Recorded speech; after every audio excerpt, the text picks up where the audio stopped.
Well, good morning, Interbet fans, and welcome to the preview for at Grenville on the turf Sunday, the 14th of November. And we got an 8-race program and a pretty difficult card. So let's have a look and see what we've got in store for you.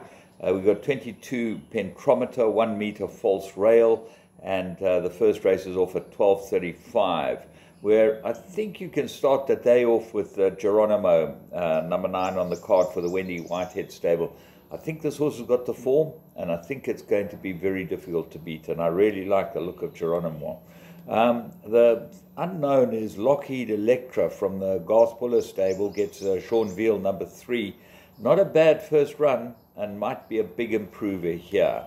Guy Fox, other Grenville runner, I think is better on the poly, although he has shown a bit of form on the turf early on in his career. Doggerati, always there or thereabouts, third run, and probably improve over the 1,000, gets Warren Kennedy. They look like they'll fight out the minor placings.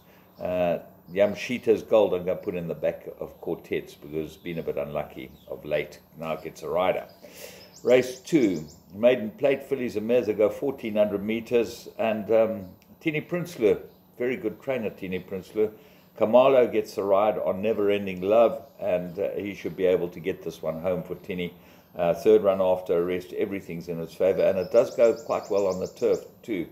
But there are a number of horses here that we don't know about. Rotunda will need the experience, is a comment from Peter Muscat. Tristan Godden jumps on this one. And he rode Princess T its last 4 runs, which I find very, very interesting. And that is a pointer to Rotunda not maybe needing the run, but only the race will tell. Just talking about that, yesterday I said Stuart Pettigrew would have either a very good or very bad day. He was absolutely spot on putting the blinkers on, and Stuart Pettigrew is a hell of a good trainer. He's trained some really good horses. He's done the best. He seems to get the best out of all his horses. And he put the blinkers on 2 of them, and they both improved and won nicely. Very pleased to see it, and very nice to see Princess Charlene have a couple of winners on a big day. She's a great supporter of South Africa and South African racing. So super to see him. Well done to the Pettigrew outfit. He did a marvelous job.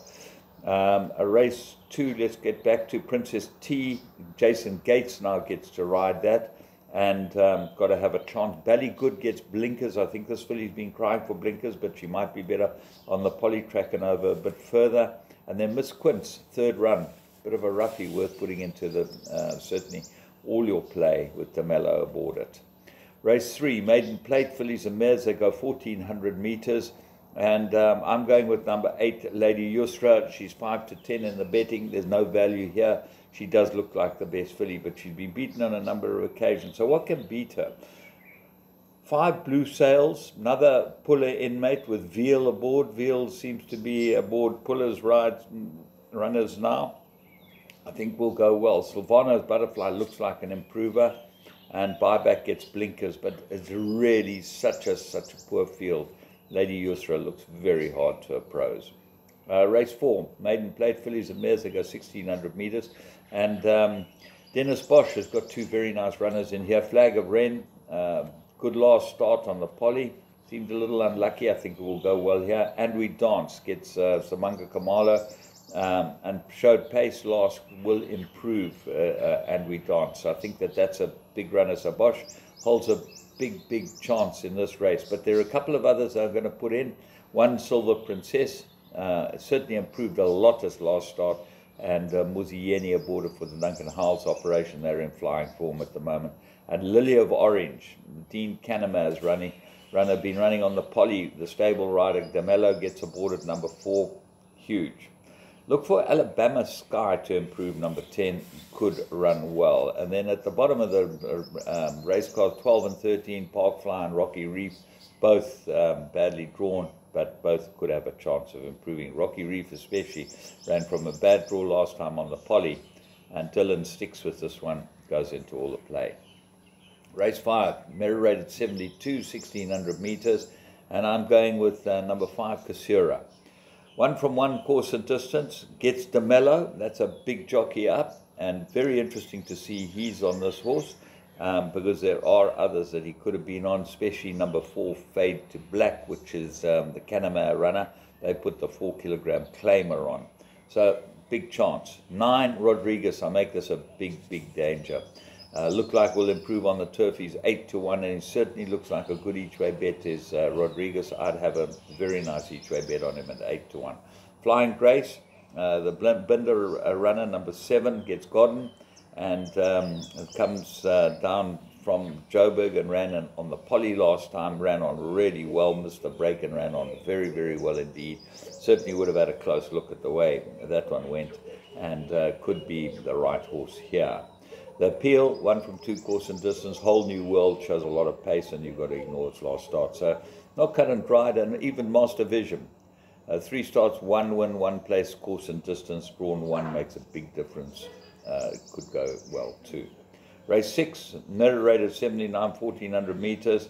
My top selection, 1 Boldly Go, looks ready for the Canamare outfit. They've been a bit quiet, but they've got a couple of decent runners today, and they could be the key to today's card. Eager Duchess, 10, Craig Zaki for Gareth Van Zyl. Look for a big improvement on the turf with this one, will go well. Princess Anastasia. Now, there's a filly I like a lot. I think she's a good filly, this. And she's certainly in the right type of place. She's come tumbling down in the merit rating.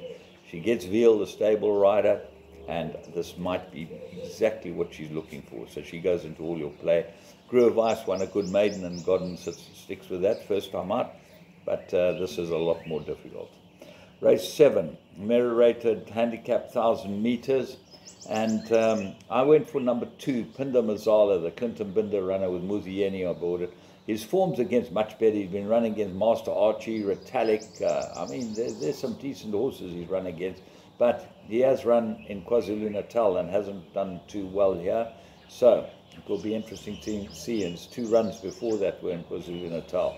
Kings Road's other Binder runner shows a lot of pace. But the find of the race got to be number 5, Dandilo. Distance 2-1-1, 2 runs, 1 win, 1 place. And I think he's perfectly suited to this race. He should go well. But it doesn't stop there. Splashy Katrina and Cold Hard Cash both got chances. Splashy Katrina, Kamala, and Soap Pom gets the blinkers off. Kamora in the betting, but looks to have to find a bit. Race 8, 1200. This is the fillies and mares rated race. And Ethiopian Queen 1 is your favorite. Gets Donovan Dillon. Very good maiden win. But a couple of others here that are hard knockers. 2, October Song, same sort of profile. Serena Moodley for the Mike Miller Yard. I like the Bestel runners. 4, Soiree with Gareth Wright, and 7, Flying the Star. Ran from a bad draw last time. Looked for big improvement. Wasn't a bad run. Craig Zaki gets aboard this one. I think that's a big jockey up. And then Humdinger, relatively unexposed and really could be quite useful. 1, 2 out of 4. And seems to be in the right sort of place, although coming back in distance. It was a very good run last time. Expect her to go well. Purple Merchant might be the dark horse. Gets DeMello drawn wide.